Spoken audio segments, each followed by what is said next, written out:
ಅಜ್ಜಿಯ ಅಂತ್ಯಕ್ರಿಯೆಗೆ ಬರ್ತಾರಾ ಪ್ರಜ್ವಲ್ ರೇವಣ್ಣ ಅನ್ನುವಂತಹ ಪ್ರಶ್ನೆ ಇದೆ. ಚೆನ್ನಮ್ಮ ನಿಧನ ಹೊಂದಿದ್ದು ಪೆರೋಲ್ ಮೊರೆ ಹೋಗಿದ್ದಾರೆ. ಈಗ ಪ್ರಜ್ವಲ್ ರೇವಣ್ಣ ಅಜ್ಜಿಯ ಅಂತಿಮ ದರ್ಶನಕ್ಕೆ ಬರ್ತಾರಾ ಅನ್ನುವಂತಹ ಪ್ರಶ್ನೆ ಇದೆ. ಅಜ್ಜಿಯ ಅಂತ್ಯಕ್ರಿಯೆಗೆ ಪ್ರಜ್ವಲ್ ರೇವಣ್ಣ ಇಲ್ಲಿ ಬರ್ತಾರಾ, ಅದಕ್ಕೆ ಅನುಮತಿ ಸಿಗುತ್ತಾ? ಚೆನ್ನಮ್ಮ ನಿಧನರಾಗಿದ್ದಾರೆ, ಪೆರೋಲಿಗೆ ಮೊರೆ ಹೋಗಿದ್ದಾರೆ ಈಗ ಪ್ರಜ್ವಲ್ ರೇವಣ್ಣ. ಅಜ್ಜಿಯ ಅಂತಿಮ ದರ್ಶನಕ್ಕೆ ಅನುಮತಿಯನ್ನ ಕೋರಿದ್ದಾರೆ ಪ್ರಜ್ವಲ್ ರೇವಣ್ಣ.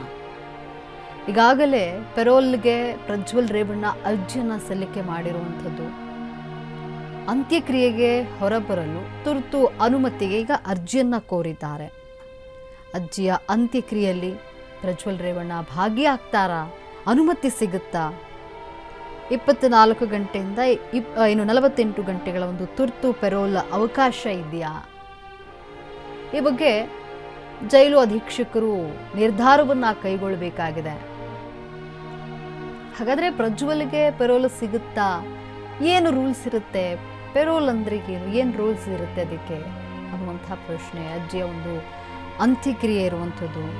ಈ ಅಂತ್ಯಕ್ರಿಯೆಗೆ ಪ್ರಜ್ವಲ್ ರೇವಣ್ಣ ಬರ್ತಾರಾ? ಈಗಾಗಲೇ ಅವರು ಜೈಲು ಸೇರಿ 2 ವರ್ಷಗಳಾಗಿರುವಂಥದ್ದು. ಅಜ್ಜಿಯ ಒಂದು ಅಂತಿಮ ದರ್ಶನಕ್ಕೆ, ಅಂತ್ಯಕ್ರಿಯೆಗೆ ಇಲ್ಲಿ ಪ್ರಜ್ವಲ್ ರೇವಣ್ಣಗೆ ಅವಕಾಶ ಸಿಗುತ್ತಾ?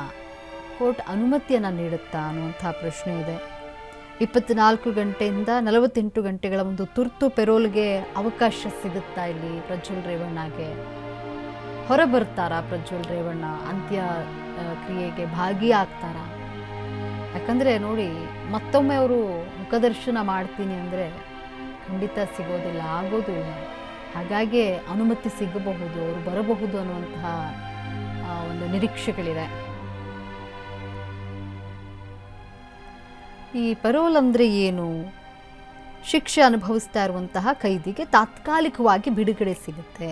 ಜೈಲಿನಲ್ಲಿರುವಂತಹ ಕೈದಿಗೆ ಒಂದು ಷರತ್ತುಬದ್ಧ ತಾತ್ಕಾಲಿಕ ಬಿಡುಗಡೆಯನ್ನು ನೀಡಲಾಗುತ್ತೆ. ಕೇವಲ ಒಂದಷ್ಟು ನಿಗದಿ, ಏನು ಸಮಯ ನಿಗದಿ ಮಾಡಿರ್ತಾರೆ ಆ ಅವಧಿಗೆ ಹೊರಬರಲು ಅನುಮತಿಯನ್ನು ನೀಡಲಾಗುತ್ತೆ. ಪೊಲೀಸ್ ಎಸ್ಕಾರ್ಟ್ ನಡಿಯಲ್ಲಿ 2 ದಿನ ಪರೋಲ್ ನೀಡಬಹುದಾಗಿದೆ. 24ರಿಂದ 48 ಗಂಟೆಗಳ ಒಂದು ಕಾಲಾವಧಿಗೆ ಪೊಲೀಸ್ ಎಸ್ಕಾರ್ಟನ್ನು ನೀಡುವಂಥದ್ದು.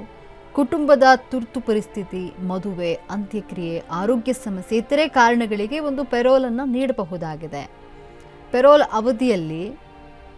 ಅವಧಿಯನ್ನು ಮುಗಿದ ನಂತರವಾಗಿ ಕೈದಿ ಮತ್ತೆ ಜೈಲಿಗೆ ಮರಳಬೇಕು. ಪೆರೋಲ್ ನೀಡುವಾಗ ಜೈಲು ಅಧಿಕಾರಿಗಳು ಷರತ್ತನ್ನು ವಿಧಿಸಿರ್ತಾರೆ.